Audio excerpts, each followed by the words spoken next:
Now, if we want to get rid of all authoritarian regimes in the region, I think we should start with Qatar, because Qatar is not a democracy. Qatar doesn't have a constitution, and surely it's not the emir of Qatar who is asking the people who they want to be the ruler of their country. Is just giving to his son again, right? It's the same in every country in the region, but some of them are more blunt than others. So I don't understand why this style has to be copied in Syria, but not in Qatar itself. But Qatar is more than that. Qatar is, I think, the biggest Psyop in the region is Al Jazeera. And when I say the biggest, there are multiple of them, but Al Jazeera is the strongest one. Al Jazeera is basically, if you see the inception of Al Jazeera, the first people who started Al Jazeera, they were the BBC journalists. And this was based on a more British journalism style than any other types of journalism. And what they basically were foreseeing or planning on, the moment Al Jazeera started, they presented for the first time solid, brilliant, professional journalism. The Arab world has not seen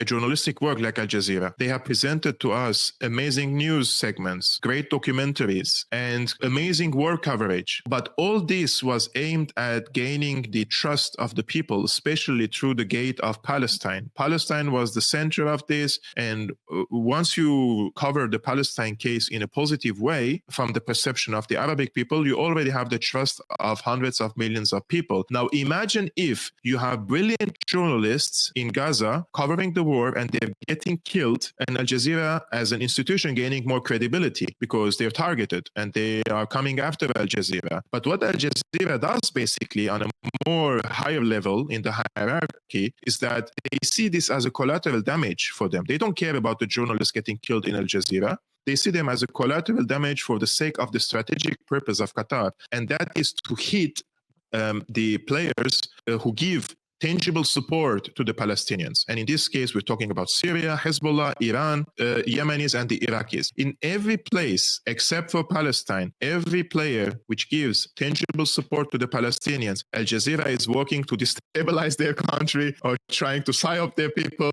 or trying to regime change and coup d'etats.